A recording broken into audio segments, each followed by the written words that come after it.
Hola, oyente. Este libro cuenta con una parte práctica y una parte teórica. Si deseas ir directamente a la parte práctica, que se trata, en pocas palabras, de una guía de meditación propuesta por el mismo Jacobo Greenberg, te dejo en la descripción del video las marcas de tiempo para que te sea fácil de encontrar. Primero, abordaremos una muy interesante parte teórica donde Jacobo nos explica sus hallazgos acerca de la experiencia autoalusiva, la mente, la verdadera realidad y algunos conceptos más que luego serán tenidos en cuenta en la práctica. Que lo disfrutes y que te sea útil también. Yo soy Pablo Andrés Moreno. Muchas gracias. Comencemos.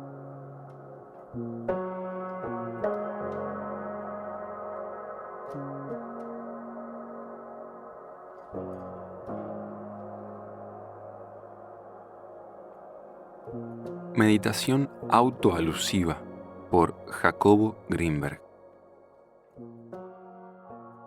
De acuerdo con este libro, el observador es el que guía el proceso de desarrollo y en el cual todos los contenidos de la conciencia se unifican.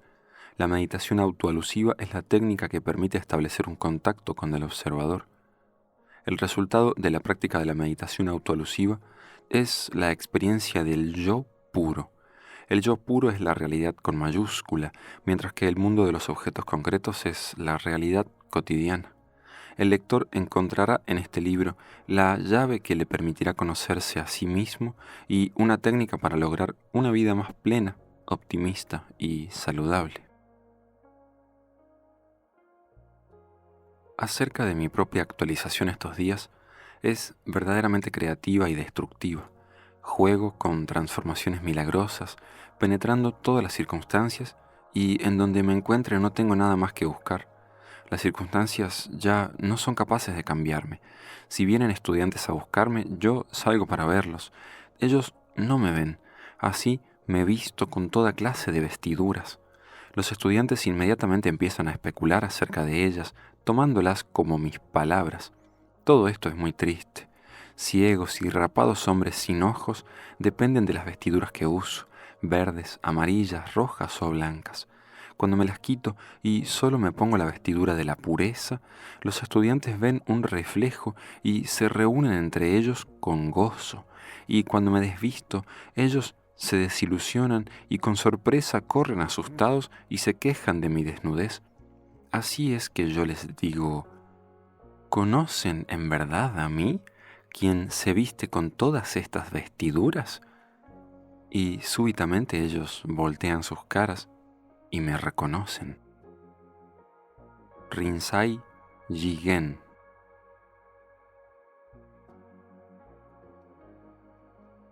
Introducción.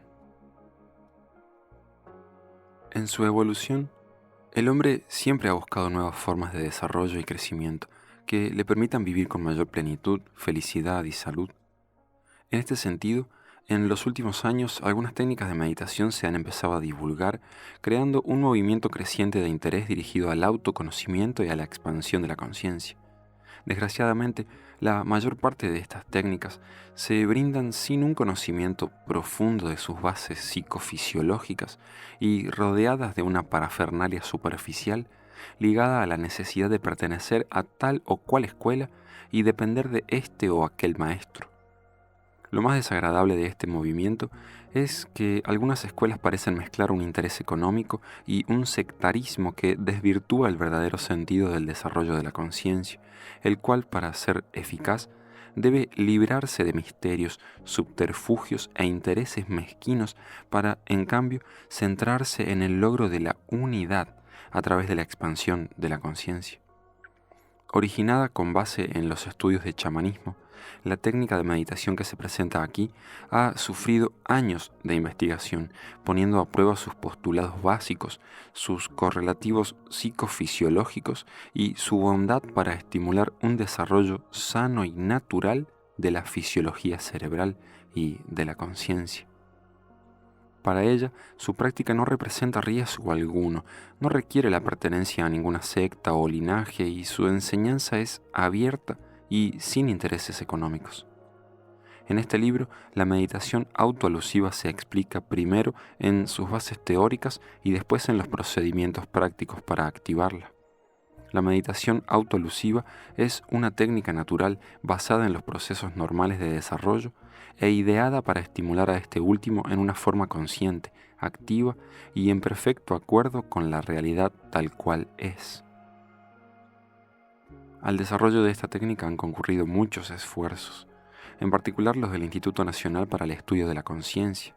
Fue precisamente en el Centro Regional del Estado de Puebla, del IMPEC, que se realizaron varios seminarios explicativos de la meditación autoalusiva, que dieron por resultado la motivación para escribir este libro. El CONACYT colaboró financiando la investigación sobre la psicología autóctona mexicana, la cual sirvió de base para poder realizar esta obra. Es mi mayor deseo que este libro ayude a impulsar el autoconocimiento y la conciencia. Jacobo Grinberg, Puebla, primavera de 1987. Parte 1. Teoría. 1. Niveles de algoritmización. Parecería que el cerebro humano posee un mecanismo de autocorrección e integración. Durante el desarrollo se integra información cada vez mayor en sistemas coherentes y unificados. El ser humano no soporta el malestar mental ni la confusión. Gusta, en cambio, del orden, la paz interior y los estados de equilibrio. Puesto que existe un crecimiento y las condiciones informacionales y de complejidad ambiental se incrementan constantemente, los estados cerebrales de equilibrio, para seguir siendo eficaces, deben someterse a revisión periódica a fin de integrar la información novedosa y precedente en nuevos y más expandidos estados homeostáticos. Un algoritmo es una fórmula, patrón o código que incorpora información en su estructura. Los estados homeostáticos mentales son estados algorítmicos. Estos estados de equilibrio se sustentan en el logro y activación de algoritmos cerebrales. Para que un cerebro active un patrón algorítmico, debe contar con la estructura anatómica y con los mecanismos de codificación adecuados a fin de unificar e integrar una gran cantidad de datos en un patrón que los incluya. A esta inclusión se le denomina autoalusiva cuando el patrón logra incorporar toda la información cerebral del presente. Existen muchos niveles de inclusión, de tal forma que podría pensarse en la existencia de una pirámide de la conciencia, en la cual cada uno de sus estratos incorpora información de los niveles previos. El nivel de mayor inclusión piramidal, el que incorpora toda la información del sistema en un instante dado, es el nivel de autoalusión. La autoalusión permite contemplar la característica común de un sistema. A esta característica común se le ha dado en llamar de diferentes formas: la esencia del sistema, su espíritu o carácter básico. Mientras mayor información se encuentre concentrada e integrada en el nivel algorítmico autoalusivo, este es más estable. Tal estabilidad significa que el patrón algorítmico conserva su estructura, independientemente de las modificaciones de la información de la cual se nutre. Existe un límite de estabilidad autoalusiva. Esto es cuando los elementos informacionales nutrientes de un algoritmo sobrepasan cierto umbral de variación. El algoritmo puede no ser capaz de mantener su estructura y cambia. Esta modificación rompe el equilibrio de la autoalusión. En esta obra se sostiene que existe un eje direccional del desarrollo que funciona como determinante atractivo del sistema, llevándolo hacia estados de mayor unificación. Cuando se perturba el equilibrio autoalusivo, el sistema debe crear un nuevo peldaño piramidal y un novedoso nivel que también será sometido a autoalusión cuando el sistema decante el algoritmo inclusivo capaz de integrar toda la información previa, incluyendo la del nuevo nivel. El crecimiento consiste precisamente en la búsqueda de nuevos niveles de integración y en el logro de algoritmos más poderosos y de estados autoalusivos de mayor unificación. El eje del desarrollo tiene una direccionalidad unitiva. Cada nuevo nivel algorítmico incorpora mayor cantidad de información y, por tanto, aproxima a todo el sistema hacia la unidad. Los sistemas vivos que han evolucionado lo han hecho guiados por este eje direccional de unificación.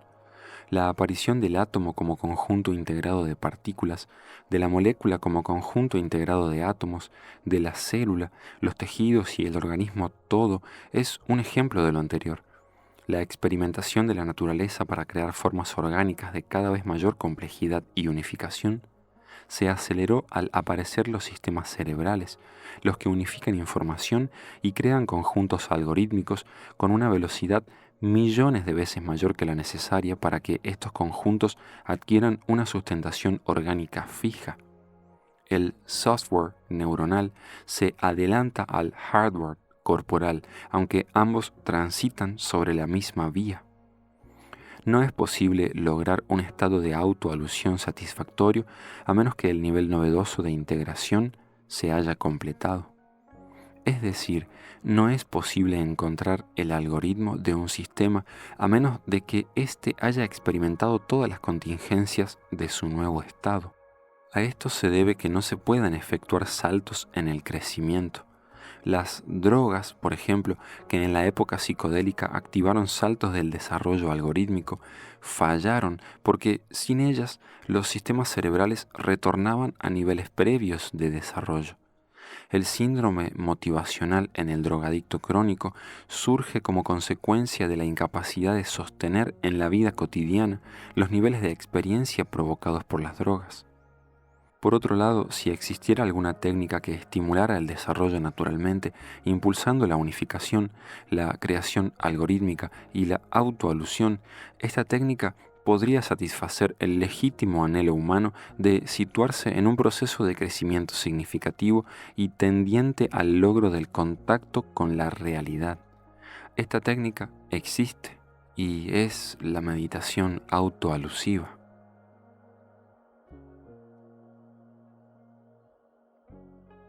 2. El acercamiento a la realidad. La unificación durante el desarrollo algorítmico tiene su modelo en, por lo menos, dos procesos cerebrales: la creación de patrones neuronales inclusivos y el desarrollo de campos neuronales de sinergia incrementada. Ambos procesos son complementarios, correlativos uno del otro y guiados por el mismo eje de desarrollo. La creación de patrones neuronales de alta inclusión sustenta el lenguaje, la conceptualización y la abstracción. La creación de campos neuronales de incrementada sinergia es el fundamento de la experiencia de unificación. Según la teoría sinérgica, el cerebro crea un campo de interacciones capaz de modificar la estructura de la matriz del espacio-tiempo. Esta alteración unifica la actividad cerebral con el resto de la creación en diferentes niveles, dependientes de la densidad informacional del campo neuronal, su coherencia y frecuencia, es decir, su sinergia. A mayor sinergia del campo, mayor unificación. A su vez, la sinergia del campo neuronal depende del poder algorítmico de los patrones neuronales de inclusión que el cerebro ha logrado activar. Existen diferentes niveles de la conciencia, cada uno de los cuales depende del nivel sinérgico del campo neuronal y del poder algorítmico del patrón neuronal de inclusión. En cada uno de estos niveles se activan experiencias reales, pero la realidad de la cual surgen es la de la unidad total. La experiencia de la unidad es la experiencia de la realidad. Esta realidad sustenta todos los niveles de la conciencia y fundamenta la existencia de cualquier experiencia. Se logra un acercamiento a la realidad a medida que se logra unificar mayor cantidad de información. Esto no quiere decir que el proceso sea de tipo intelectual o teórico. Más bien, la unificación informacional para provocar un acercamiento a la realidad debe ser vivida auténticamente como una expansión de conciencia en la cual la identificación con aspectos cada vez más globales se fortalezca y acentúe. Estamos acostumbrados a identificar nuestra identidad personal con niveles de las realidades que no son la realidad. Creemos ser un cuerpo o una mente, creemos ser una idea o una teoría, creemos ser nuestras emociones, creemos ser un país o una bandera. La identificación con nuestro cuerpo es la más profunda y generalizada identidad. Junto con ella nos identificamos con nuestro dinero, propiedades y posesiones. Algunos creemos ser nuestro cerebro y pensamos que desapareceríamos si éste fuera destruido. En realidad, somos la realidad misma y no una de sus partes o porciones. Esta realidad es lo que da vida a nuestra conciencia independientemente de sus contenidos. Esta realidad es, al mismo tiempo, la base de cualquiera de nuestras experiencias. Uno de los sistemas orientales que más se aproxima al estudio y activación práctica de la experiencia de la realidad es el Mahamudra. Esta técnica budista afirma que todos los contenidos de las realidades son reflejados por el espejo de la mente, el cual es totalmente puro. La técnica mahamúdrica consiste en experimentar ese espejo independientemente del contenido de sus reflejos. Esto implica no identificarse con el contenido de la experiencia, sino con su origen, y esto está más cerca de la realidad. En otras palabras, el meditador de la técnica Mahamudra aprende a focalizar su atención en el sustrato común de toda experiencia, en su origen mismo, independientemente de su cualidad y contenido. Este origen tiene su modelo en la estructura de alta coherencia de la matriz del espacio. De hecho, según la teoría sintérgica, puesto que la experiencia aparece en la interacción de esta matriz con el campo neuronal, el sustrato de cualquier experiencia y su origen mismo es el estado puro e inalterado de la latiz previa a cualquier modificación interactiva. Este sustrato puro es el que el meditador atiende durante el Mahamudra. Sin embargo, esto no quiere decir que lo que el budismo llama espejo de la mente sea esta latiz, también conocida bajo el nombre de campo cuántico.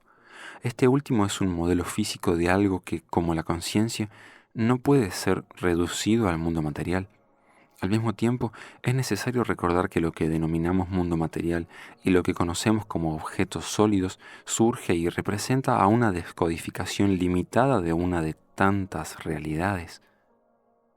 La solidez y la separabilidad es más una resultante de un procedimiento cerebral que una realidad en sí misma. Ya inclusive la física ha demostrado el carácter dual partícula-onda de cualquier objeto. Los límites y las fronteras que parecen separar un objeto de otro son relativos al umbral perceptual. Para una percepción afinada que llegara a penetrar perceptualmente hablando en el nivel atómico, la sustancialidad absoluta, solidez y separabilidad de los objetos desaparecería, dando lugar a la imagen de un todo entrelazado con, cierto es, porciones de mayor y menor densidad, complejidad, coherencia y orden de una organización energética común. Tal sería la percepción para un ojo y un cerebro funcionando en una duración del presente menor a la usual. Volviendo a la técnica mahamúdrica, es necesario considerar que el acercamiento de sus meditadores a la realidad no es total, puesto que aún la experiencia de vivir cualquier experiencia desde su sustrato puede ser observada. Acerca de esta limitación hablaré después. También en el budismo se reconoce la inexistencia de la sustancialidad objetual. En otras palabras, el budista afirma que ningún objeto, proceso, organismo o experiencia posee realidad absoluta. Más bien, todo es dependiente y entrelazado dentro de una red de relaciones. Por ella, la identificación de un ser humano con algo que no posee más que una realidad relativa lo condenaría a esa misma relatividad. Ahora bien, si no existiera nada capaz de trascender lo relativo, la condición humana y su conciencia estarían condenadas a vivir sometidas a las fluctuaciones azarosas de acontecimientos relativos en un mundo también relativo, falto de sentido, dirección y fuente. La meditación autoalusiva considera que aún ese mundo podría ser observado, por lo que el observador debe pertenecer a una realidad que trasciende lo relativo, es decir, que pertenece a la realidad.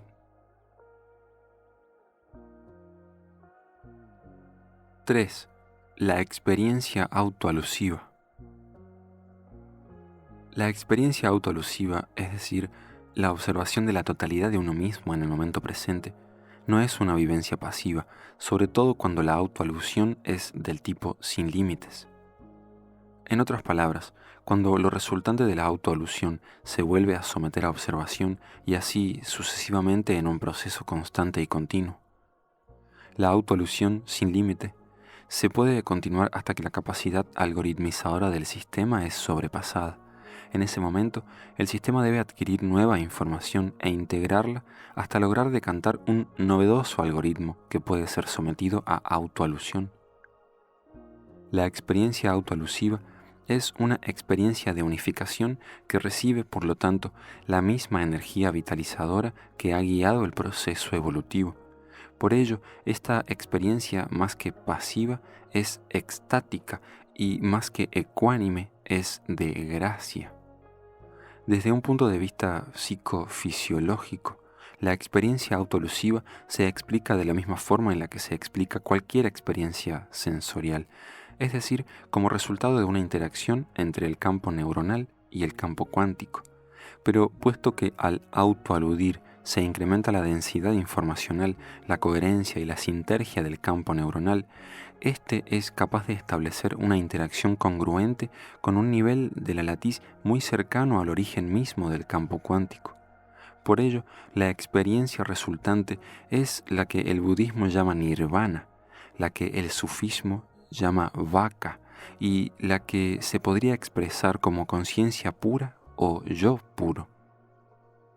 Por otro lado, aunque la experiencia de la presencia yoica puede surgir en cualquier zona de la interacción de campos, existen preferentemente tres localizaciones principales para su aparición.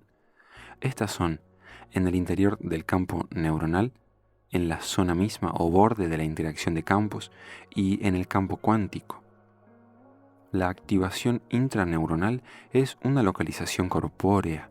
La activación en el borde de la interacción es una localización de la experiencia yoica en la experiencia misma, mientras que la activación cuántica es una localización extracorpórea. Puesto que ya he analizado con detalle algunos aspectos de estas tres localizaciones, aquí solamente mencionaré que la posición cuántica trae como consecuencia la activación del doble y una capacidad de modificar aspectos físicos de la realidad. Volviendo a la autoalusión sin límite, decía antes que ésta se puede continuar hasta el punto en el cual el sistema no puede hallar su propio algoritmo. Generalmente, en ese momento la localización de la experiencia yoica varía de una posición extracorpórea a otra en el borde de la interacción y el sujeto deja de ser observador de su experiencia para identificarse con ella. Cuando esta identificación se realiza en zonas de alta sinergia, la experiencia resultante es de éxtasis y gozo espiritual. Cuando se logra algoritmizar y por lo tanto se autoalude el estado previo, el sistema completa un nuevo nivel de desarrollo e inicia de nuevo su proceso de desarrollo hacia una mayor unificación. Por ello, la meditación autoalusiva es una técnica altamente activa, viva y vital. La meditación autoalusiva incrementa la conciencia, fortalece la acción y no requiere ni de encierros, silencios o inclusive de aislamientos para progresar. Es un procedimiento totalmente natural que permite estar en el mundo aunque no ser el mundo. Es decir, para el meditador autoalusivo ya no existe identificación con el mundo, pero persiste su vivencia en él. No niega la existencia del mundo, lo trasciende, localizándose más cerca del observador y de la realidad que de cualquier realidad. La capacidad de autoalusión no admite límites o metas. Sin embargo, para progresar requiere de fuerza de voluntad y poder personal, y este último, para existir, no admite distracciones inútiles o placeres efímeros. En este sentido, la meditación autoalusiva se parece al Zen, el cual desecha la idea de la existencia de una meta final, considerándola como infantil e ilusoria. La realidad siempre está presente para quien sea capaz de percibirla. La preparación para percibirla puede conducir a la meta de establecer contacto con ella, pero esta meta no implica que la realidad exista en algún futuro que vendrá y que no existe ahora y aquí. La realidad siempre está presente, Es nuestra la posibilidad de estar en ella o de identificarnos con algún aspecto concreto de la misma. Esta última identificación, por ser temporal y finita, tiene como destino la muerte. En cambio, el observador y la realidad sobreviven. Una de las técnicas budistas más parecida a la meditación autoalusiva, el vipassana, enseña a sus practicantes el arte de observar, llevando a los más talentosos aún a la posibilidad de observar el proceso de su propia muerte corporal, presumiblemente sobreviviéndola. La autoalusión no es una observación analítica ni debe confundirse con lo que podría denominarse observación superyoica, en la que la porción cultural internalizada de la personalidad juzga el comportamiento propio, los propios juicios y pensamientos desde una plataforma de análisis crítico. La autoalusión es directa y no requiere de intermediarios mentales o culturales. Más aún, estos intermediarios son parte de los contenidos de observación que últimamente serán autoaludidos cuando se integren en un algoritmo inclusor. Por lo anterior, el observador no es el superyo freudiano, ni tampoco es una zona o nivel de la mente, como equivocadamente sostiene el budismo. El observador es el guía del proceso y, al igual que la realidad, siempre se halla presente atestiguando los contenidos de la mente.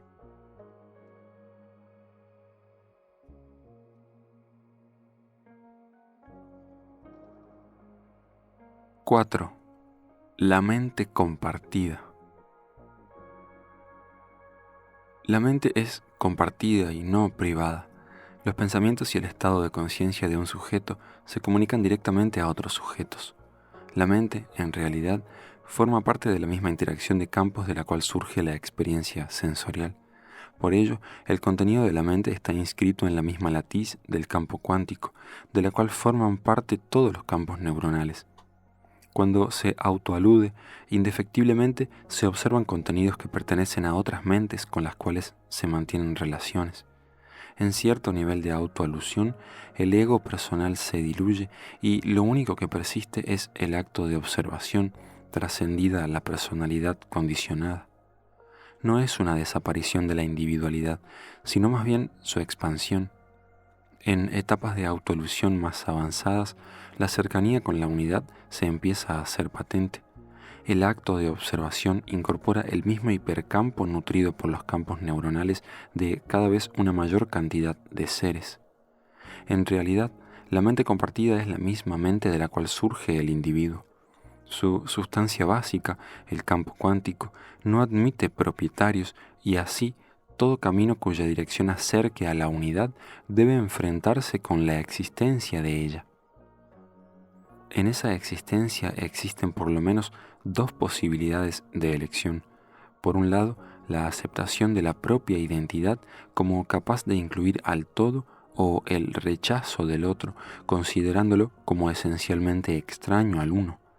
En el primer caso, el camino conduce a la desaparición del ego y a la unidad. En el segundo, se activa la separación y el aislamiento.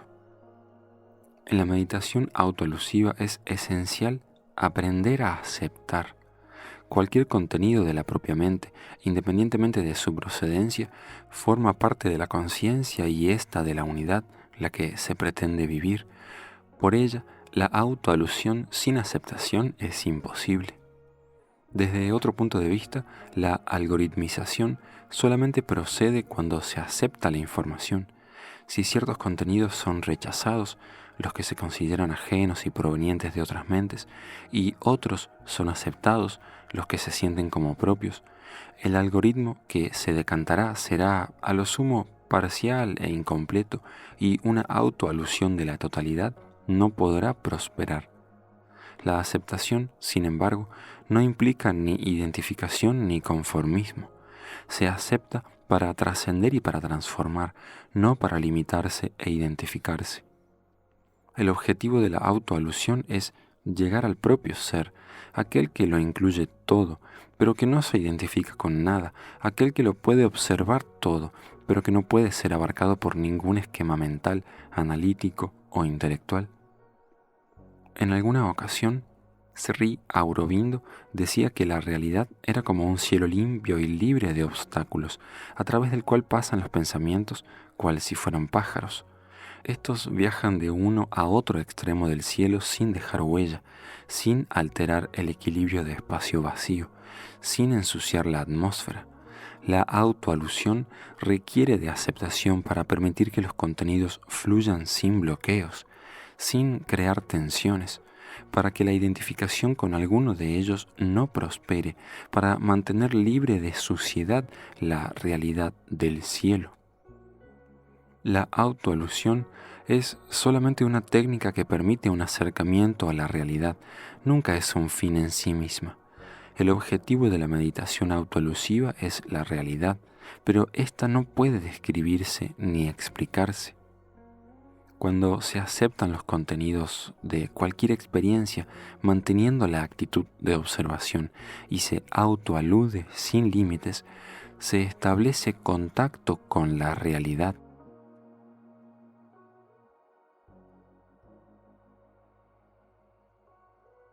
¡5! La realidad. No existe cuerpo ni mente ni nada que autoaludir. No hay pensamientos que perturben el estado de existencia pura sin límites.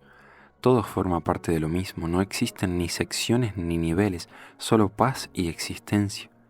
Todo vibra y es vital, todo produce amor y pertenece al mismo ser y Él es yo y yo soy Él.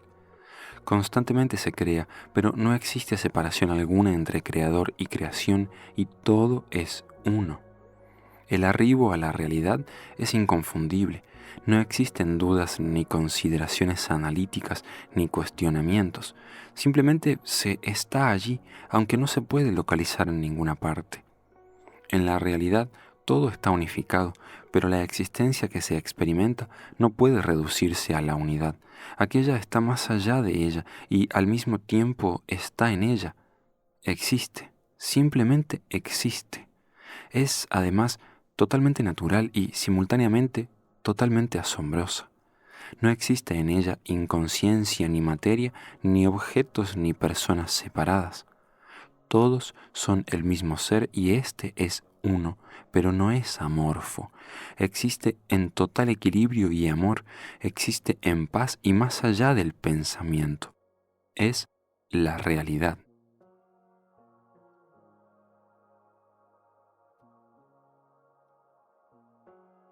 Parte 2. Práctica. 6. Fortalecimiento de la atención.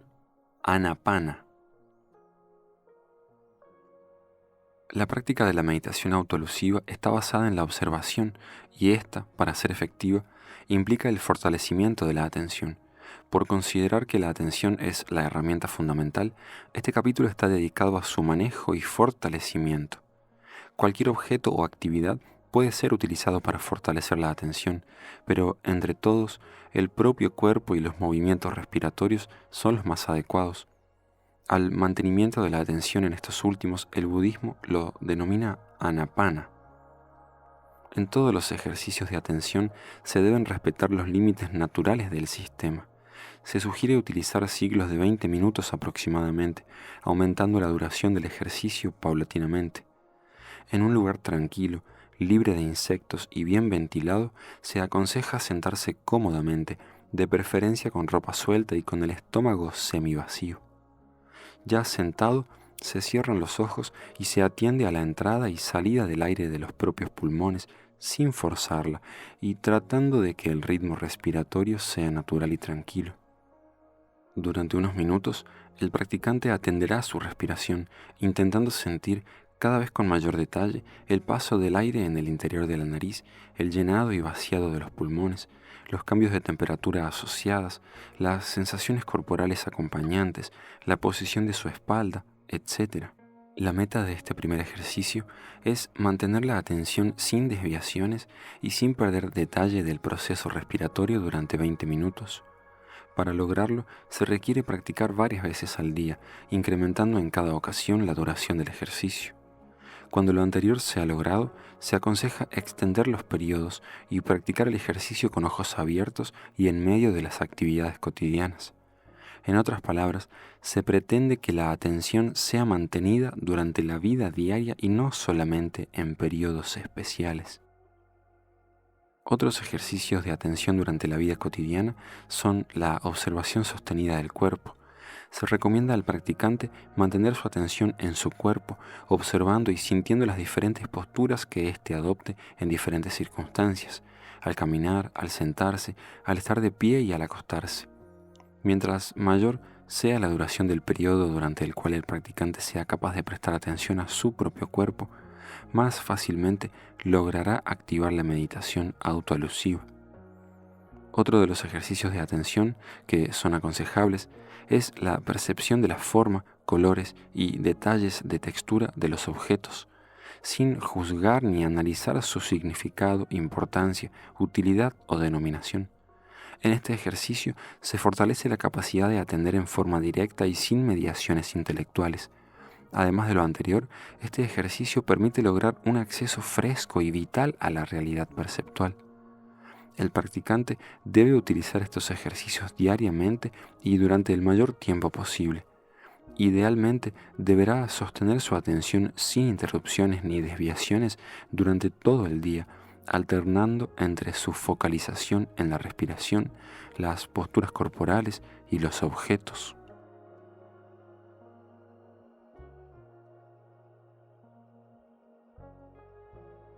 7. Observación del cuerpo. Vipassana. Esta es una técnica budista que actualmente se practica en países tales como la India, Sri Lanka, etc. Una de las variantes practicadas en Birmania, de acuerdo con una vieja tradición revivida por S.M. Goenka, es la que se presenta en este capítulo.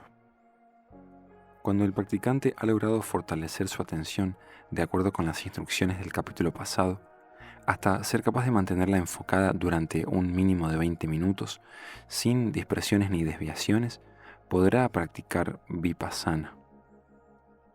En esta técnica, el practicante aprende a sentir su cuerpo primero parte por parte y más tarde en su totalidad, hasta experimentarlo como una unidad.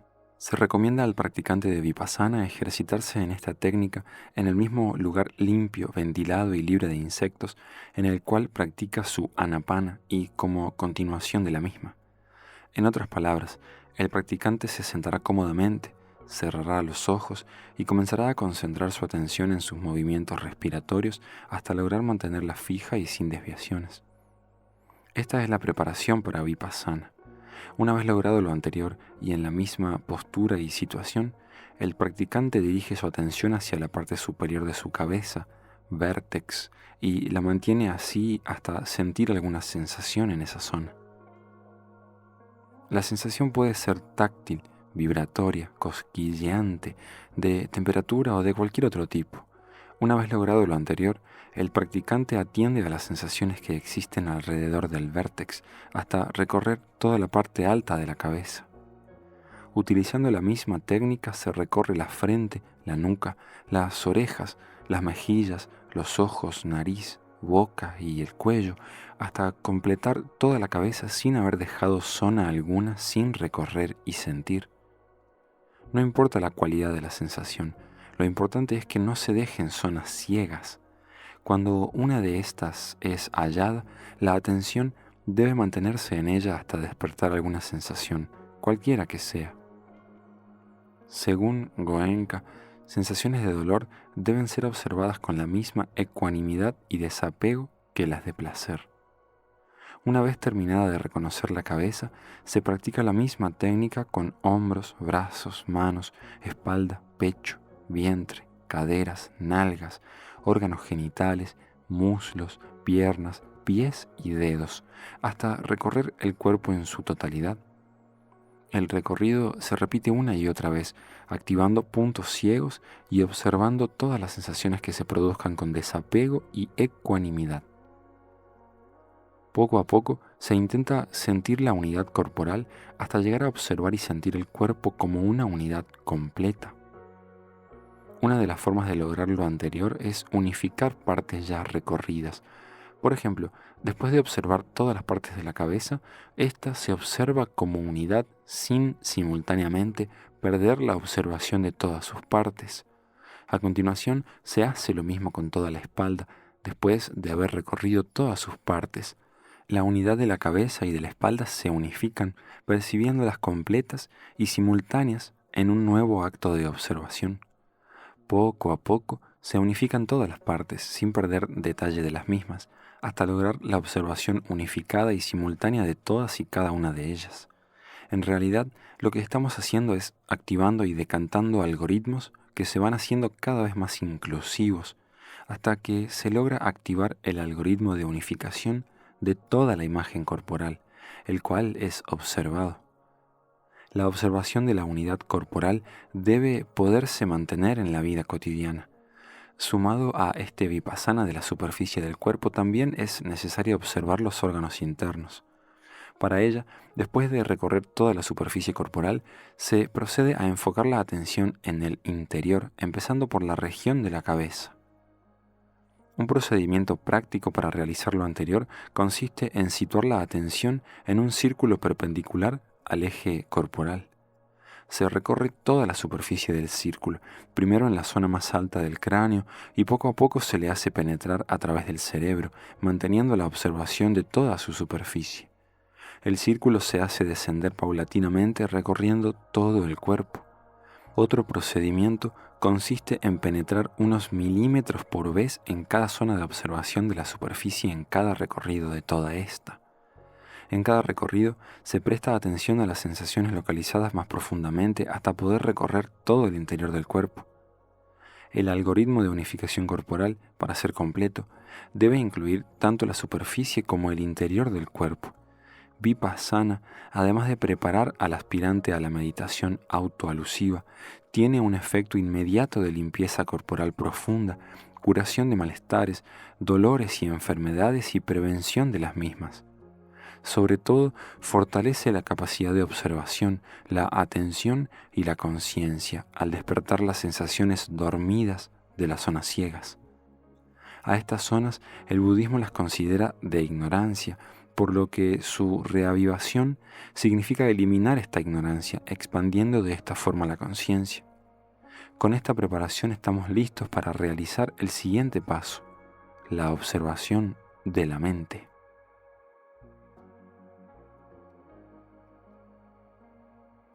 ¡8! Observación de la mente. La mente no existe como una entidad concreta e independiente ni como un objeto delimitado separado de otros objetos. Al hablar de la mente, no se hace referencia a la existencia de una masa materializada que posee atributos sensibles tales como color, forma, textura o localización en algún lugar del espacio. Más bien, se hace referencia a un proceso dinámico que se manifiesta en forma de pensamientos, memorias e imágenes. Por ello, la observación de la mente es la observación de los contenidos de la misma. En el contexto de la meditación autoalusiva, la observación de los contenidos de la mente se realiza hasta lograr que el sujeto de la experiencia sea capaz de observar el origen, mantenimiento y desaparición de cualquier pensamiento, memoria o imagen sin identificarse con ellas, es decir, hasta que el sujeto de la experiencia se convierta en el observador de la mente. La mejor forma de lograr lo anterior es adoptar la misma postura de meditación que en Anapana y Vipassana, pero atendiendo al observador. Cuando se logra la observación desapegada de los contenidos mentales espontáneos, el siguiente paso consiste en activar voluntariamente un pensamiento o imagen observando su origen, mantenimiento y desaparición sin identificarse con ellas, tal y como si fueran objetos externos. El procedimiento detallado para lograr todo lo anterior se describirá en las siguientes secciones. Observación de pensamientos espontáneos. Sentados cómodamente y con la espalda recta, se hace Anapana y luego Vipassana hasta lograr la observación de la unidad corporal utilizando el mismo procedimiento descrito antes en este libro. Una vez logrado lo anterior, la atención se dirige hacia cualquier pensamiento que surge espontáneamente. El contenido del pensamiento puede variar en un grado infinito de posibilidades. Puede ser acerca del significado de lo que se está haciendo, hacia los logros obtenidos, acerca de algún recuerdo, referente a algún plano en relación con alguna idea novedosa, etc. En cualquier caso, El pensamiento se deja fluir sin juicios de valor y sin bloqueos. En caso de que un juicio aparezca, también se le observa sin reprimirlo.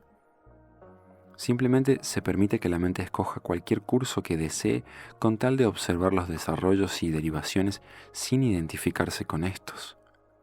Si no aparece algún pensamiento espontáneo, entonces se realiza un recorrido de las sensaciones en las diferentes zonas corporales, atendiendo a cualquier pensamiento que pudiera aparecer cuando uno o varios puntos de la superficie o el interior del cuerpo son activados. A medida que se repiten los recorridos atendiendo al contenido del pensamiento, el surgimiento de éste se podrá observar con mayor claridad y detalle. De la misma forma ocurrirá con su mantenimiento, desarrollo y desaparición. No importa lo interesante, valioso o significativo que pueda resultar algún pensamiento. En todos los casos se le observa como tal sin identificarse con él e independientemente de su contenido. Observación de pensamientos provocados. Una vez logrado lo anterior y con la mente en calma, se hace surgir un pensamiento. De la misma forma que antes, se le observa atendiendo su aparición, desarrollo y desaparición, observándolo como pensamiento sin identificarse con su contenido. El proceso se continúa hasta lograr hacer aparecer a voluntad cualquier pensamiento observándolo como si se tratara de un objeto externo. Lo importante del proceso es lograr que la identificación del sujeto de la experiencia con los contenidos de la misma se traslade a la identificación con el observador, el cual se mantiene ecuánime y fiel a su propia naturaleza, sin importar qué contenidos de la experiencia aparezcan. Observación de memorias. Cada punto y zona del cuerpo contiene memorias. La atención vipassánica hace que estas memorias se evoquen. El observador existe independiente de los contenidos de su observación. La observación desapegada de los pensamientos espontáneos o provocados y de las memorias activa la unificación de la totalidad de los contenidos mentales en la unidad del observador. El procedimiento descrito permitirá al sujeto de la experiencia conocer mejor su historia personal y entender el origen de sus condicionamientos. Hasta no lograr este conocimiento real, la experiencia de la realidad oscilará entre la identificación con los contenidos de la mente y la localización en el observador como tal. El proceso de recorrer los contenidos de la mente y la aparición de memorias tiene varias etapas en las que cada vez aparecerá con mayor claridad un esquema o patrón maestro como subtexto de toda la historia personal. Cuando este esquema aparezca, también deberá ser sujeto de observación sin identificarse con él. Esto permitirá lograr una especie de salto en el cual el meditador se acercará a su verdadera naturaleza como la realidad y el observador, y no como sujeto de la experiencia, aunque en la realidad ambos son lo mismo. Observación simultánea de pensamientos. La aparición espontánea y provocada de pensamientos puede o no ser lineal. Inclusive varios pensamientos pueden aparecer juntos en secuencia o en ausencia de ella. En todos los casos son pensamientos que deben ser observados como tales sin identificaciones con sus contenidos. Puede ocurrir que aparezca un pensamiento acerca de la naturaleza de la mente simultáneamente con un juicio acerca de algún evento de la historia personal. El meditador debe ser capaz de observar cualquiera de los contenidos del pensamiento, independientemente de su grandeza o vileza, como simples pensamientos, sin identificarse con ellos. Aún el pensamiento de no identificarse con ellos debe ser observado como un pensamiento. La mente se ha conceptualizado como un lago y los pensamientos como las olas del mismo. La posición del observador permite observar el lago y sus olas desde una perspectiva de testigo sin identificarse con ellos.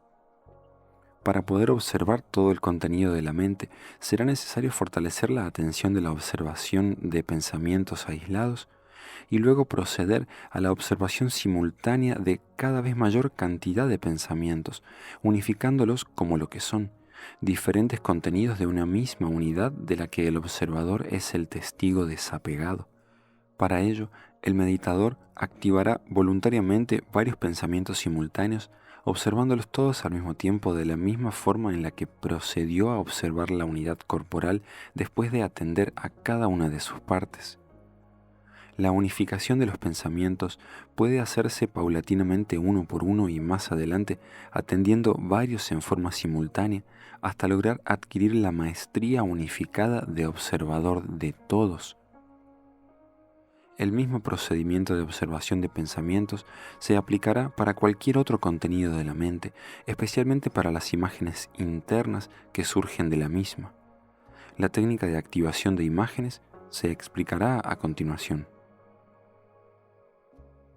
Observación de imágenes. La observación de imágenes internas puede realizarse antes, después o simultáneamente a la de los pensamientos, memorias o cualquier otro contenido de la mente. La mejor forma de ver una imagen interna consiste en localizar algún punto o zona iluminada dentro del panorama oscuro que aparece al cerrar los ojos. Cuando se logra localizar uno de esos puntos, el meditador debe concentrar toda su atención en él, esperando que su estructura se comience a desenvolver ante el ojo de su mente hasta aparecer como una imagen interna. Continuamente el cerebro se encuentra activo. Miles de millones de procesos neuronales ocurren a cada instante.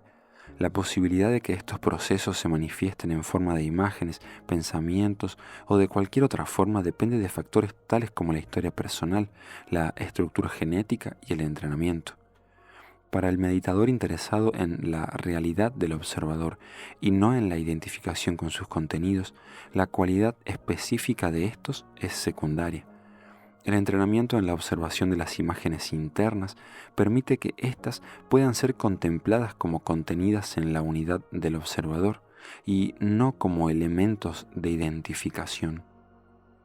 Cuando se logra mantener la atención en algún punto luminoso del campo visual interno, el punto atendido se transformará en imagen interna, la que se podrá observar percibiendo su surgimiento, mantenimiento, evolución y desaparición como si se tratara de un pensamiento.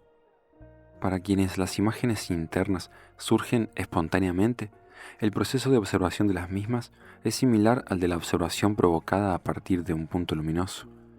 En ambos casos, se les atenderá observando su surgimiento, desarrollo y desaparición, recordando que son contenidos de la mente y sin identificarse con ellos.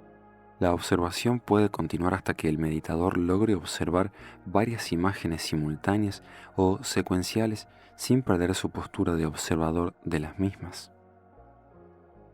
Observación simultánea de imágenes, memorias y pensamientos. Por último, se procederá a realizar una observación libre y simultánea de cualquier contenido de la mente, independientemente de su cualidad y características, manteniéndose como testigo de las mismas hasta lograr una observación de la unidad del pensamiento e imagen y de cualquier otro contenido de la mente.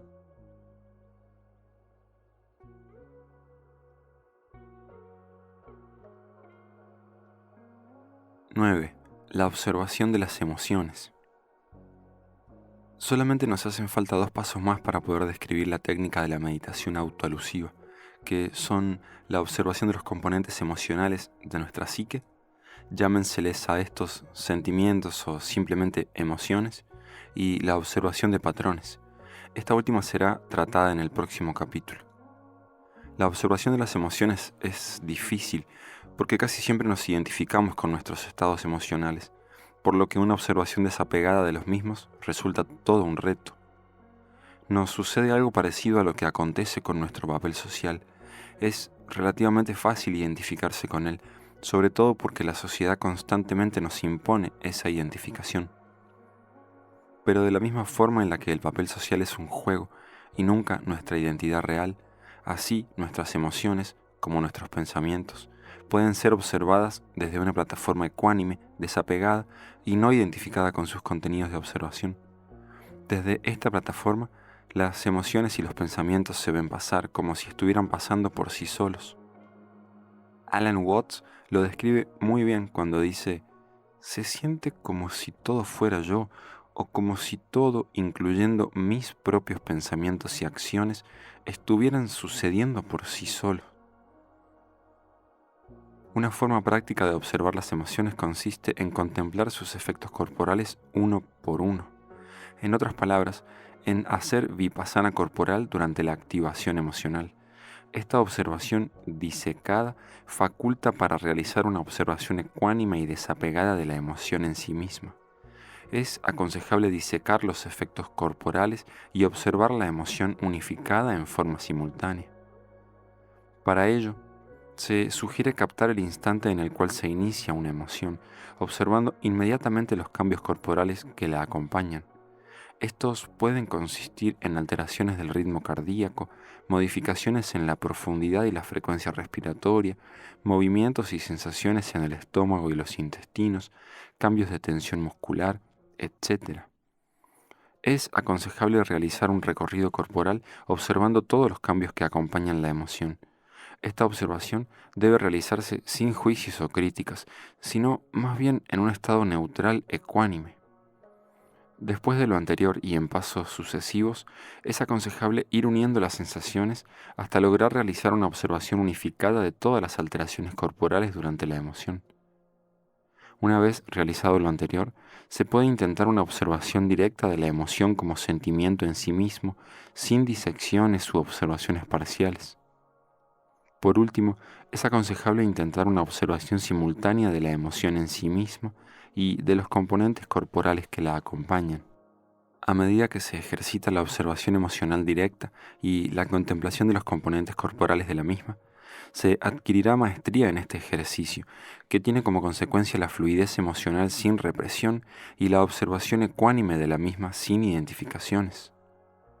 Al mismo tiempo, esta técnica trae como consecuencia la limpieza emocional y la capacidad para mantenerse unificado sin perder centro durante los procesos emocionales.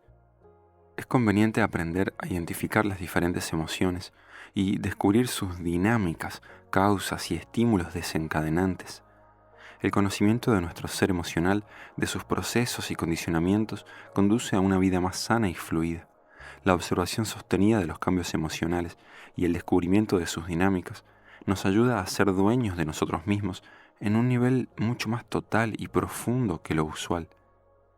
Poco a poco y a medida que se ejercita más, la observación emocional conduce al logro de un estado de mayor poder y ecuanimidad en el cual las emociones enriquecen la vida personal sin provocar confusiones o desgarramientos y sufrimientos intensos, sino acompañando las vivencias, matizándolas de significado y vida. No se trata de hacer desaparecer las emociones, sino más bien de enriquecerlas, dándoles el lugar que se merecen y evitando que ellas nos controlen o confundan. Aunque la aceptación es indispensable para tener éxito en la observación de cualquier experiencia, para la contemplación de las emociones es un requisito. Los estados emocionales deben aceptarse a fin de poder ser observados como en realidad son. La represión emocional o el miedo de encarar algún estado emocional hará fracasar cualquier intento de meditar autoalusivamente. En cambio, aprender a aceptar los estados emocionales garantizará el éxito de la meditación, puesto que todo intento algoritmizador requiere información veraz y ésta solo se obtiene aceptándola.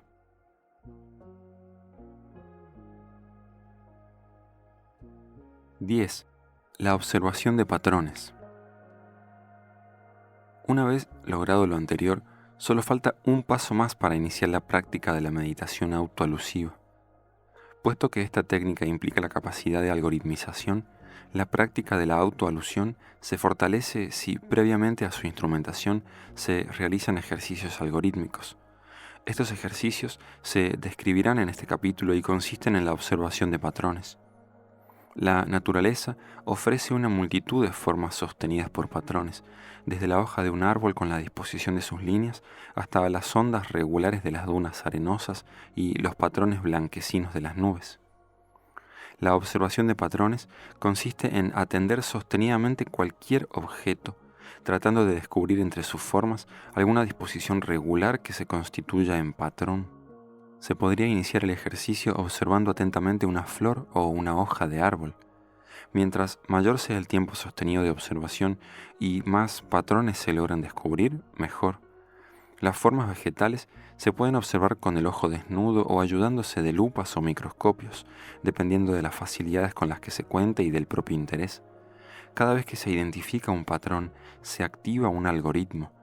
El desarrollo algorítmico se produce cuando se logran identificar patrones que incrementan su complejidad. Por ello, una vez que se ha logrado observar detenida y mantenidamente el patrón de una hoja o la disposición regular de las partes de una flor, se recomienda proceder con disposiciones más complejas, como podrían ser las formas de las nubes, de las superficies de los lagos o el mar, las formas de rocas, etc. La observación de llamas y de sus formas representa una excelente práctica, sobre todo cuando se logran percibir patrones a partir de sus movimientos y morfologías complejas. La observación de patrones dinámicos y cambiantes fortalece la capacidad de decodificación algorítmica natural del sistema vivo e interactuante con el medio. Una de las prácticas de observación más utilizada por los chamanes es la contemplación del cielo estrellado. Reconocer patrones estelares se recomienda ampliamente como preparación para la meditación autoalusiva.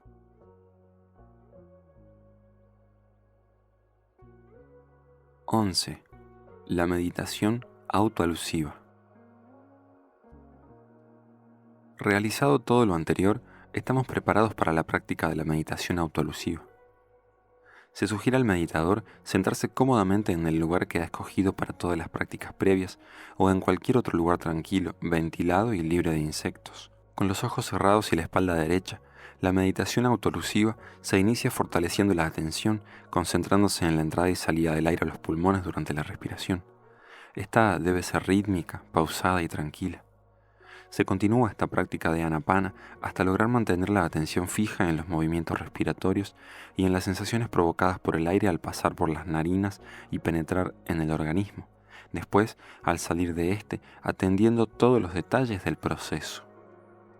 Una vez fortalecida la atención y sin que haya habido distracciones de un solo movimiento respiratorio durante unos minutos, la atención se lleva hacia el vértex o parte superior de la cabeza para sentir allí las sensaciones corporales que existen en ese punto y a partir de allí empezar a recorrer el cuerpo en la práctica de Vipassana. Tanto durante Anapana como Vipassana, a los pensamientos que puedan surgir durante la práctica ni se les reprime ni se les desvía. Simplemente se permite su acontecer libre observándolos con placidez, ecuanimidad y sin identificarse con ellos. El recorrido vipassánico corporal se continúa hasta lograr que no existan puntos ciegos en ninguna zona corporal. Cuando se llega a este punto y se puede recorrer todo el cuerpo sin bloqueos, se procede a ligar la respiración con el recorrido de la siguiente manera. Al inspirar, se recorre el cuerpo desde los pies hasta la cabeza y al sacar el aire, se recorre el cuerpo en sentido inverso. Este recorrido hacia arriba y hacia abajo en un ritmo respiratorio se continúa hasta empezar a sentir todo el cuerpo como una unidad. En ese momento se interrumpe el recorrido dinámico y se observa todo el cuerpo como una unidad. Una práctica intermedia que ayuda a lograr esta observación de la unidad corporal es ir unificando parte por parte el cuerpo durante el recorrido inicial. Cuando se logra observar el cuerpo como una unidad, se añade a esta observación la contemplación simultánea de los movimientos respiratorios hasta lograr que el cuerpo y la respiración formen una nueva unidad de observación. Una vez logrado lo anterior, se procede a la observación de los contenidos de la mente. Para ello, momentáneamente se interrumpe la observación del cuerpo y de la respiración y se dirige la atención hacia la mente observando sus contenidos. Se observan los pensamientos con ecuanimidad sin identificarse con ellos, hasta lograr contemplar cómo se originan, se desarrollan y se desvanecen. Esta práctica se continúa hasta lograr percibir todos los contenidos mentales susceptibles de ser observados y su origen en el espejo luminoso de la mente. Cuando lo anterior se logra, entonces se añade a la observación de la mente la del cuerpo unificado y la de la respiración, logrando una nueva unidad del cuerpo, la mente y los movimientos respiratorios. Después de lo anterior, la atención se focaliza en las emociones, abandonando momentáneamente la observación de la unidad del cuerpo, la mente y la respiración. Las emociones se observan primero como tales sin hacer disección de sus componentes viscerales y vegetativos, y después poniendo atención a los cambios corporales que las acompañan. Cualquier emoción que surja espontáneamente es observada con ecuanimidad, sin juzgarla, analizarla o calificarla. De la misma forma en la que se deja fluir cualquier pensamiento sin represiones ni desviaciones, se dejan fluir las emociones hasta lograr observarlas junto con todos sus cambios corporales sin identificarse con ellas y estos. Una vez logrado lo anterior, se observan simultáneamente las emociones, sus cambios corporales, la mente y sus pensamientos, el cuerpo y la respiración en una nueva unidad que los incorpora a todos. A esta observación de la unidad de todos los componentes de la experiencia susceptibles de ser contemplados, se les denomina observación de la totalidad de uno mismo en el presente. Obviamente, esta observación de la totalidad no es de la totalidad de todo el universo, sino únicamente de la que es posible realizar en el presente. La observación de la totalidad de uno mismo en el presente es la meditación autoalusiva en sus componentes. El siguiente paso en la técnica consiste en observar la resultante de la unión de todos los elementos de uno mismo en la sensación de mismidad o del sí mismo. Al igual que en la observación de las emociones como tales y en la observación disecada de los componentes corporales, viscerales y vegetativos que las acompañan, la contemplación autoalusiva de uno mismo consiste en la observación disecada de todos los componentes de la experiencia susceptibles de ser observados y de la observación de la resultante unificada. Se recomienda al meditador lograr una maestría en la observación de los componentes antes de intentar la observación del sí mismo unificado. Cuando la observación del sí mismo unificado se puede realizar en forma directa, conviene de vez en cuando hacer una cuidadosa revisión de los componentes de la experiencia, observándolos con el objeto de corregir y enriquecer los algoritmos de inclusión resultantes de la unificación. La meditación autoalusiva puede fortalecerse practicándola durante la vida cotidiana sin necesidad de horarios especiales o de lugares apartados, incorporando en la observación no solamente los componentes que he indicado, sino también los elementos sensoriales y los preceptos visuales y auditivos. La meditación autoalusiva que incorpora el mundo visual y auditivo en la observación de la unidad aproxima al meditador a la observación de la realidad, la cual es el verdadero objetivo y meta de la meditación autoalusiva. En la física contemporánea, el algoritmo que logra describir un sistema dinámico muy complejo se le llama atractor extraño. Si suponemos que en el cerebro existen atractores extraños, estos podrían considerarse como las guías del sistema durante el proceso autoalusivo. Imagínase el lector uno de los momentos en los que el nombre de una persona se olvida momentáneamente y al quererlo recordar se tiene la sensación de que el nombre olvidado se encuentra, por así decirlo, en la punta de la lengua. De alguna manera, para la conciencia en busca del nombre, la sensación y la búsqueda parecerían estar guiada precisamente por un atractor extraño. La búsqueda termina y el sistema llega a su equilibrio cuando el atractor extraño se convierte en algoritmo del nombre recordado.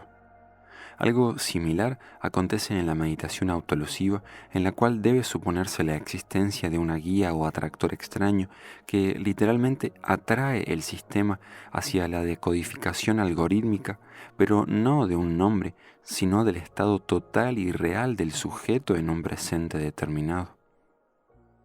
Si no existiera esta guía atractiva, la autoalusión no sería posible. Es como si el sistema contuviera presente su estado de desarrollo futuro y atrajera hacia aquel a sí mismo. Puesto que el estado que se activa con la meditación autoalusiva es el del contacto con la realidad y ésta existe siempre, el atractor extraño que guía la autoalusión es esta realidad omnipresente, omniabarcante y omnisapiente. Esta realidad es la del observador. En el cristianismo esotérico, el observador se representa como un ojo en el interior de un triángulo. El triángulo representa la trilogía cristiana y el observador ojo es lo que unifica al Padre, al Hijo y al Espíritu Santo. El secreto de la trilogía cristiana y lo que la unifica es el observador. Muchos de los linajes de los chamanes de México han incorporado este símbolo y lo veneran profundamente. En el hinduismo también existe una trilogía, la de Krishna, Vishnu y Shiva, el creador, el sostenedor y el destructor. Esta trilogía está contenida en el ser Purusha, Atman, el cual es intocable y permanece inconmovible independientemente de los cambios que sufre el universo, es decir, ocupa un lugar similar al del observador. En la India se dice que al ser no lo quema el fuego, no lo moja el agua, ni ninguna arma puede herirlo. El objetivo de la meditación autoalusiva es precisamente el encuentro con la realidad del observador y el ser a través de la activación algorítmica de poder inclusivo incrementado. Como hemos visto, esta técnica consiste en observar la totalidad de uno mismo en el presente. Esta totalidad es unidad de todos los procesos que coexisten en un determinado instante. Con la práctica constante, esta observación de la totalidad de uno mismo se logra sin esfuerzo. La autoalusión es la observación del estado característico desde una perspectiva libre de identificaciones. Es un verse a sí mismo desde una postura trascendente y simultáneamente neutra. En este verse, el sujeto se acerca a sí mismo libre de contenidos, porque la observación no es intelectual o incluso lógica, sino más bien directa y total. Como ya vimos, para lograr la unificación se procede poco a poco uniendo varios aspectos, primero de todas las sensaciones corporales, después de los pensamientos y emociones. En otras palabras, primero se procede con la técnica de Anapana y Vipassana hasta lograr la unificación de la imagen corporal. Después se procede a hacer lo mismo con los pensamientos e ideas hasta incorporar en la misma unidad todos los componentes emocionales del presente. La unificación de todas las experiencias en una sola produce la sensación de identidad de la totalidad de uno mismo en el presente. Esta sensación yoica es el contenido de la autoalusión en la que el yo del presente se procede a observar.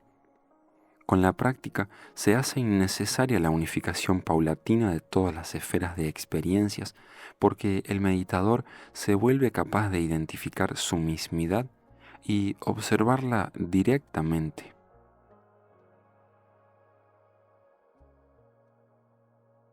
12. La meditación autoalusiva permanente y sin límite. Cuando se logra autoaludir sin consecuencias intermedias, el siguiente paso en la práctica es mantener la observación autoalusiva en forma permanente. Para ello, es necesario fortalecer la atención focalizada que impida la distracción y mantenga la observación durante la vida cotidiana. La meditación autoalusiva no debe confundirse con una contemplación analítica o una activación del pensamiento crítico y de los juicios. El meditador autoalusivo, permanente, siempre recuerda quién es él y permanece alerta evitando identificarse con los contenidos de su experiencia. Simplemente se observa a sí mismo autoaludiéndose. Cuando se logra autoaludir, la experiencia de mismidad se transforma. En la física contemporánea se sabe que el observador participa y modifica sus objetos de observación. De la misma forma, el sujeto que observa la totalidad de sí mismo en el presente transforma esta totalidad, puesto que incorpora en ella el nuevo elemento de autoalusión. La nueva totalidad del sí mismo, así obtenida, se puede volver a observar autoaludiéndola. Esta nueva autoalusión vuelve a modificar la totalidad y así sucesivamente. Cuando la meditación autoalusiva se continúa en este proceso dinámico de autoalusión sostenida, se le denomina sin límite. La meditación autoalusiva permanente sin límite se puede continuar hasta el momento en el que el sistema no logre unificarse en una nueva sensación de mismidad algoritmizable y por tanto susceptible de ser observada y autoaludida. La algoritmización de la totalidad del presente es la sensación de mismidad yoica. 2 o 3 autoalusiones de la yoicidad transformada pueden llevar al sistema a una densidad informacional de tan grande calibre que la decantación de su algoritmo necesite un tiempo relativamente largo para lograrse. Si durante esta búsqueda algorítmica se mantiene la observación, más tarde o más temprano, el sujeto podrá unificarse en una sensación de yoicidad susceptible de ser observada. Llega un momento en el cual la meditación autoelusiva permanente sin límites lleva al sujeto a colocarse en su propia identidad en unidad con el resto. En conclusión, la meditación autoelusiva permanente y sin límite es la capacidad de observar la totalidad de uno mismo en todo instante sin identificaciones con cualquiera de sus contenidos, manteniendo y recordando la realidad. 13. Consideraciones finales. No existe límite para la observación. Inclusive en los momentos en los que no es posible autoaludir, se puede observar esta incapacidad. Es posible observar la propia confusión y contemplar el propio olvido. Aún en los instantes de máximo vacío o de depresión profunda, el observador se mantiene. La capacidad de recordar que siempre se puede observar es la capacidad de mantener un estado de optimismo, fe y esperanza en la vida y su sentido. Por más terrible que pueda ser un sufrimiento mental, por más profunda que pueda llegar a ser la confusión, el desagrado o la pena, el observador se mantiene puro, intocado y totalmente autosuficiente en su capacidad. La existencia del observador es el fundamento de la fe verdadera. La última consideración que me atrevo a sugerir antes de finalizar este libro es la recomendación de recordar que se puede observar. El fortalecimiento de esta memoria y su aplicación en todo momento asegurará que cualquier ser humano se vuelve cada vez más dueño de sí mismo, optimista y sabedor de que siempre existe un siguiente paso. Apéndice: el observador y la latiz. Uno de los aspectos más interesantes acerca de la concepción de la latiz es su gran similitud con las propiedades del observador. Tanto el observador como la latiz son una singularidad. Además, ambos son constructos no dependientes a partir de los cuales se generan manifestaciones diversas en número infinito. Independientemente de la aparición de cualquier partícula elemental y todos los compuestos químicos y objetos del universo, la latiz se conserva como sustento único y singular. De igual forma, el observador es único y singular independientemente de los contenidos de su experiencia. De acuerdo con estas analogías, se podría pensar que lo que llamamos latiz sea el observador mismo. Esto estaría de acuerdo con la experiencia de identidad del observador con el sujeto de la experiencia cuando el cerebro de este último y su campo neuronal alcanzan una alta coherencia. En un estado de alta coherencia, el campo neuronal mimifica el estado fundamental de la latiz, por lo que la identidad entre latiz y observador también se fundamenta desde un punto fisiológico, físico y fenomenológico. De acuerdo con estas consideraciones, el estado fundamental es el silencio activo del observador y nunca la ausencia de conciencia en una nada pasiva hipotética. El estado de silencio tan anhelado por los buscadores del estado esencial del ser no es entonces la ausencia de conciencia de un vacío mental absoluto, sino la conciencia autosuficiente y vital del yo puro y de la realidad. Por último, a pesar de todas las analogías anteriores, existe evidencia que sugiere que el observador no puede reducirse a la latiz ni que esta última sea en sí misma el observador. Esta evidencia está contenida en la conducta de la más grande chamana de México, Pachita. Pachita era capaz de materializar objetos y de hacerlos desaparecer, demostrando poseer un control casi total sobre la latiz. Si el observador fuera la latiz misma, este control sería imposible. De alguna forma, Pachita lograba distorsionar la latiz hasta lograr que ésta adquiera la misma conformación y estructura que un objeto y éste aparecía. Presumiblemente, esta conducta era resultado de las características del campo neuronal de Pachita en interacción con la latiz y de su manejo voluntario. Este manejo es irreductible a la latiz. Por lo tanto, el observador no es la latiz, sino que la trasciende. El observador como realidad no puede reducirse a ningún modelo físico, ni a alguna explicación o pensamiento, por más inclusivo que éste sea. El observador trasciende a la latiz y a la mente y pertenece a sí mismo. Crustio, Baja California, 13 de junio de 1987.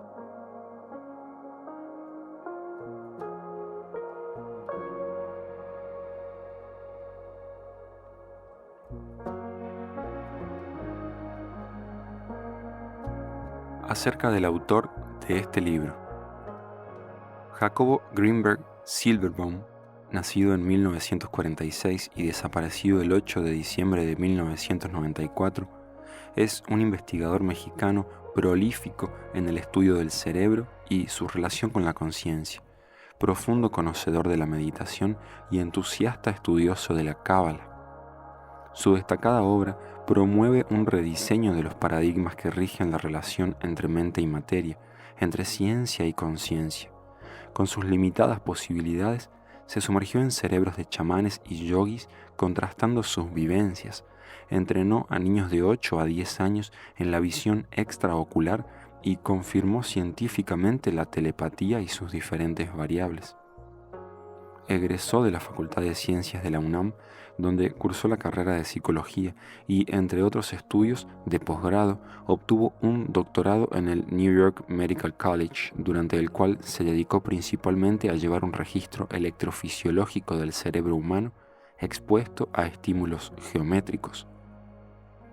Una de las etapas más populares de su carrera profesional fue el trabajo realizado junto con la legendaria curandera mexicana Pachita, con quien trabajó desde una perspectiva científica en la evaluación metodológica de las manifestaciones de conciencia en el ser humano.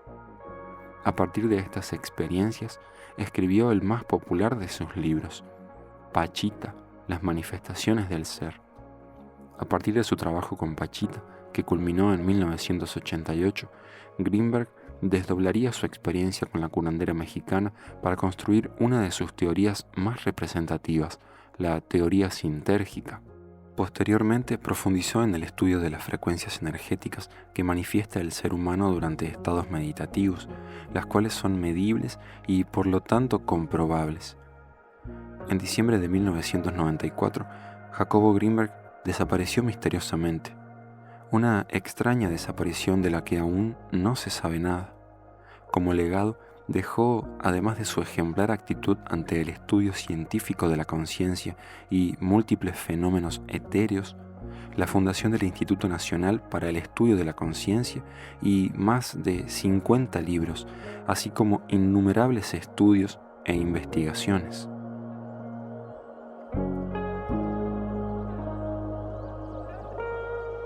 Muchas gracias por haberme acompañado en un nuevo relato. Es un grandísimo honor para mí poder haberte hecho compañía. Mi nombre es Pablo Andrés Moreno. Gracias una vez más a Jacobo por sus enseñanzas y el tremendísimo y eterno legado que ha dejado a la humanidad. Hasta pronto.